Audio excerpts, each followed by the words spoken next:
The sting across my cheek wasn't what shocked me. It was the silence that followed 130 wedding guests, holding their breath as my daughter-in-law stood there, palm still raised, demanding I hand over the deed to my lakefront property. "Give it to me now, Margaret," Vanessa hissed through her perfect smile. "We've been patient long enough." My son Kevin stood frozen beside her in his tuxedo, eyes fixed on the floor. 28 years I'd raised that boy alone after his father died. 28 years of double shifts at the hospital, scrimping, saving, building a life for us, and now this. The reception hall fell silent. All eyes were on me, the mother of the groom in her simple blue dress, one hand pressed to her burning cheek. I said, "Hand it over." Vanessa's voice cut through the quiet. "The photographer's waiting and you're ruining our day." I looked at my son, really looked at him, waiting for him to speak up, to defend me, to be the man I'd raised. But Kevin just shifted uncomfortably, loosening his collar. That's when I knew. This wasn't a surprise attack. They'd planned this. It started 6 months ago when Kevin first brought Vanessa home to the lake house. She'd walk through every room with those calculating eyes, touching the oak banisters, examining the crown molding, stepping out onto the wraparound porch that overlooked Mirror Lake. "How many acres?" she'd asked before even saying hello. 12, I'd answered, watching her eyes light up. "Been in our family for 40 years. Prime real estate," she'd murmured, pulling out her phone. "This location. Do you know what developers would pay?" I should have seen it then. But I was so happy Kevin had found someone, so hopeful after years of watching him struggle with relationships. Vanessa was beautiful, confident, successful in commercial real estate. On paper, she was perfect. "Mom, we need to talk about your future," Kevin had said over dinner that night. I'd laughed. "I'm only 62, honey. I have plenty of future left." Exactly my point. He'd exchanged a glance with Vanessa. "You're here all alone in this big house. What if something happens? What if you fall? It takes the ambulance 20 minutes to get out here. I've lived here 40 years without incident." "But Mom, it's not practical. The property taxes alone. I manage just fine on my pension and savings." Vanessa had leaned forward then, her voice honey-sweet. "Margaret, we're just concerned. A woman your age, isolated out here. Have you thought about one of those lovely senior communities? They have social activities, medical staff on site." "I'm not interested in a senior community." "But the house is so much work," Kevin pressed. "The maintenance, the upkeep. And frankly, Mom, it's not the best use of the property. Vanessa and I have been looking at our options." "Your options?" "Well, when you're ready to downsize, of course. We'd want to help you find the perfect place, somewhere safe and manageable. And then the lake house could be put to better use." That's when the penny dropped. They didn't care about my safety. They wanted the land. Over the following months, the campaign intensified. Every visit came with a new argument. "Mom, the roof needs replacing. That's $30,000 at least. Wouldn't it be easier to just sell? The well pump is ancient. What if it fails? You really should consider your carbon footprint, living alone in a 4,000 square foot house." I'd nod politely and change the subject. But Vanessa was relentless. "My friend's mother moved to Sunshine Meadows and absolutely loves it," she'd say, sliding a brochure across my kitchen table. "She has 3 meals a day prepared for her, organized activities, new friends. I have friends here. Do you, though? When's the last time you had visitors besides us?" It was true that I'd become more solitary after retiring from nursing. My closest friend had moved to Arizona, and the lake community was quiet in the off-season. But I loved the solitude, the seasons changing over the water, my morning walks through the woods. "I'm happy here," I'd said firmly. Vanessa's smile had tightened. "For now. But Margaret, let's be realistic. At your age, independence is temporary."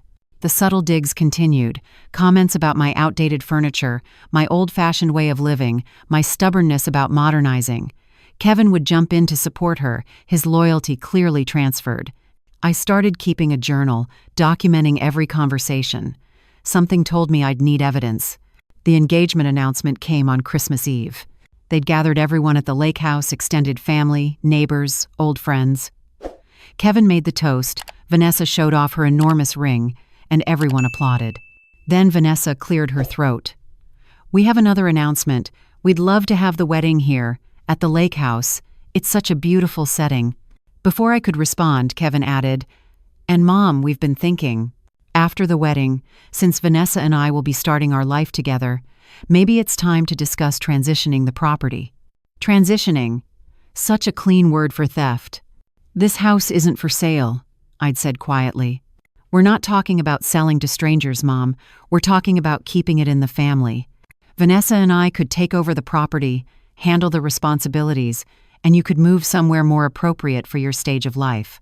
"My stage of life?" "Margaret," Vanessa had interjected, "we found a wonderful assisted living facility." "I don't need assisted living." "Not yet, but it's better to plan ahead. The waiting lists at the good places are years long. We've already put a deposit down." "You what?" Kevin had the grace to look uncomfortable. "It's refundable, Mom. We just wanted to secure a spot for when you're ready." "I'm never going to be ready." The room had gone silent. Aunt Patricia was staring at her plate. My brother James looked furious but said nothing. Everyone was waiting to see how this would play out. Vanessa's voice turned cold. "Kevin and I are prepared to take legal action if necessary.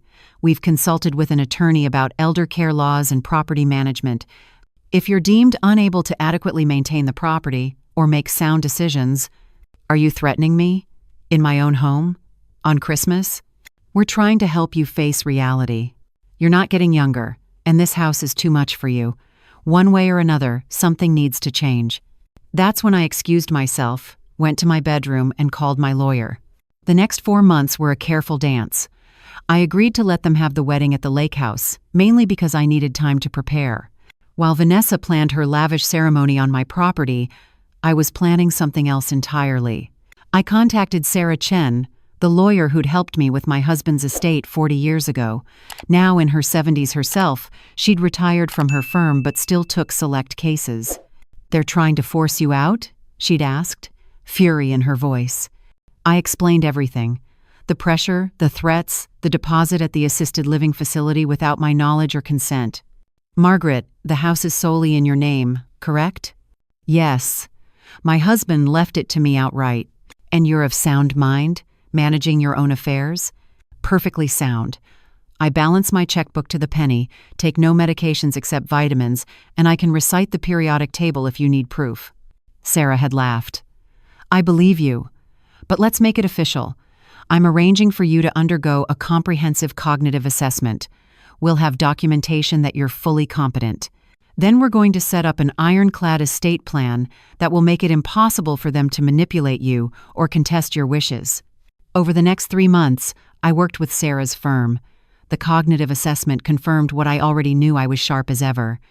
We restructured my estate, created a trust, and prepared documents that would activate if anyone tried to have me declared incompetent.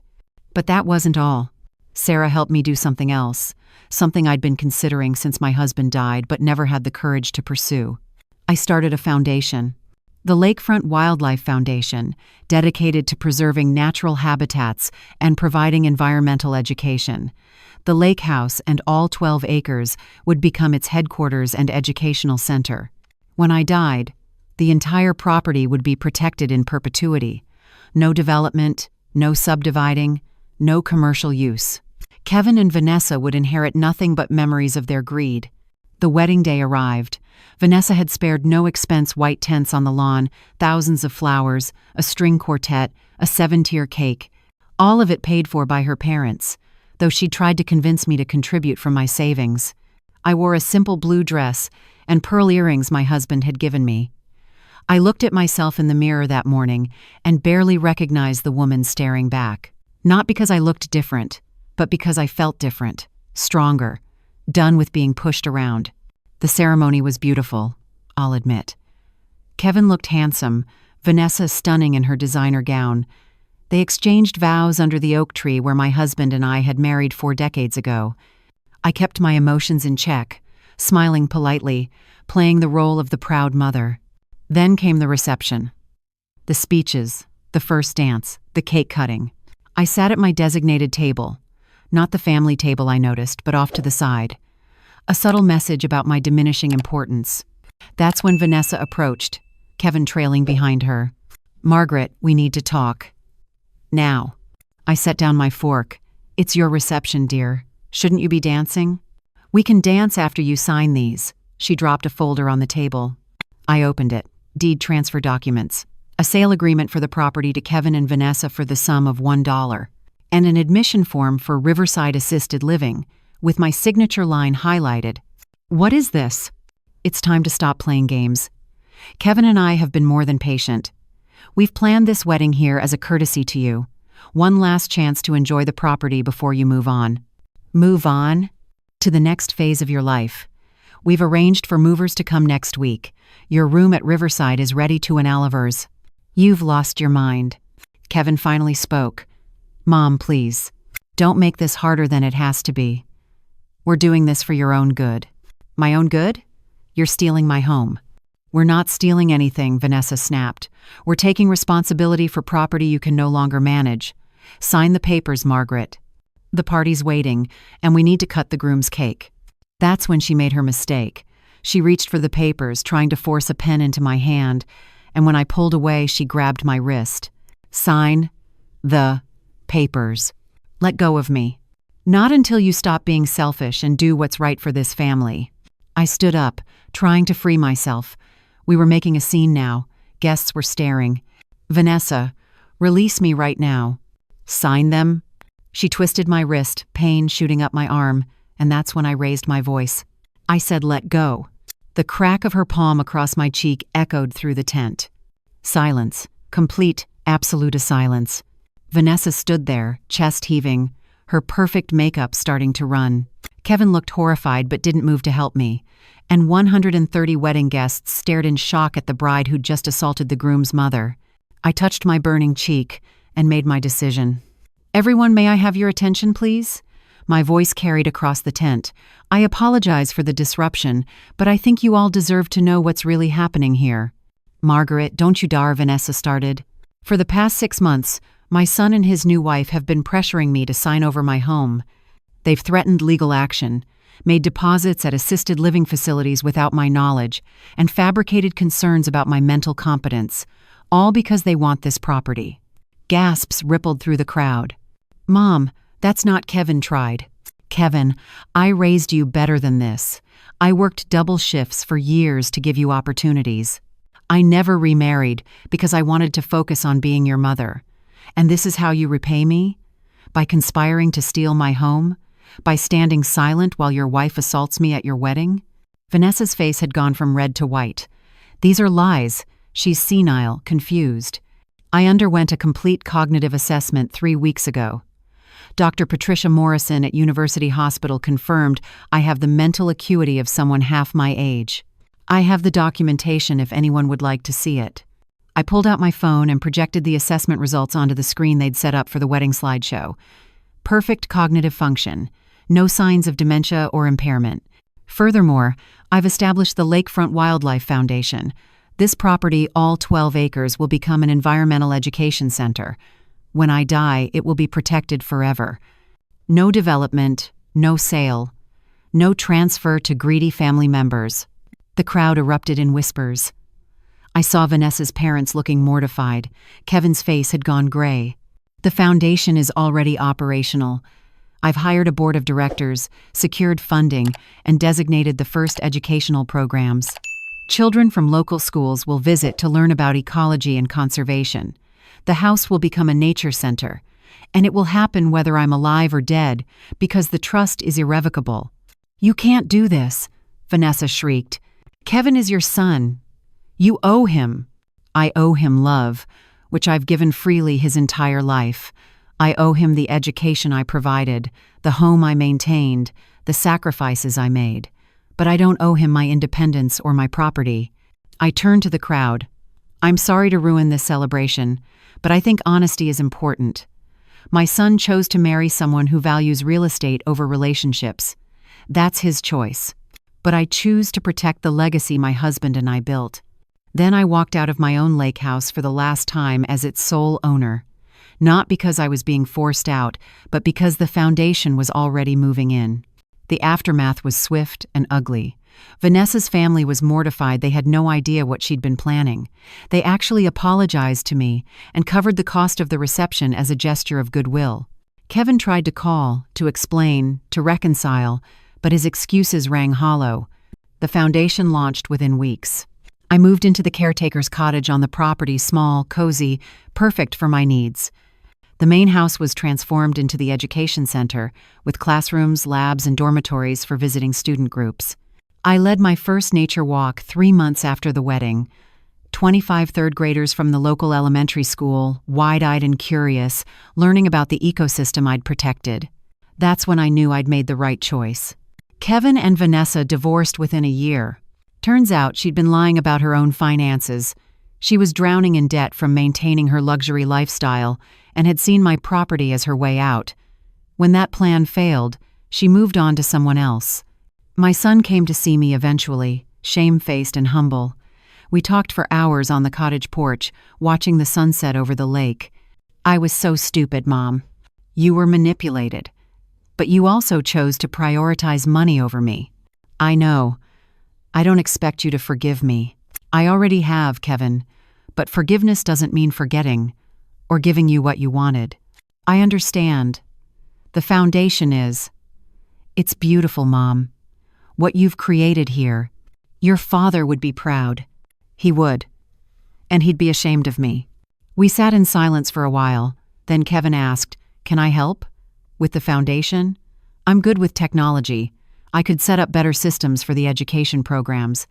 I looked at my son, really looked at him, saw regret and genuine desire to make amends. "Yes, you can help. But as a volunteer, not an heir." Fair enough. 3 years have passed. The Lakefront Wildlife Foundation serves over 5,000 students annually. We've published 2 field guides, established 3 hiking trails, and created partnerships with universities across the state. The property is worth millions now, ironically, much more than when Vanessa first tried to take it, but it will never be sold. Kevin works with us part-time, managing our digital presence. We're cordial, sometimes even warm, but the easy closeness we once had is gone. That's my grief to bear. I still lead nature walks. At 65, I can out-hike people half my age. I know every tree, every bird call, every seasonal change in this landscape I've protected. Sometimes I touch my cheek and remember that slap, that moment of clarity when I realized my own son had chosen greed over love. It hurt worse than any physical blow could. But then I look at the children learning to identify animal tracks, the teenagers planting native species in our restoration area, the families picnicking by the lake without fear that some developer will bulldoze it all. And I know that slap, as terrible as it was, gave me something precious. The courage to choose legacy over blood, purpose over comfort, principle over easy reconciliation. The lake house will stand long after I'm gone. My husband's dream of a preserved wilderness will continue. And maybe, someday, Kevin will understand that I didn't take something away from him. I gave him a chance to be part of something bigger than greed. He just had to get slapped awake first, just like I did.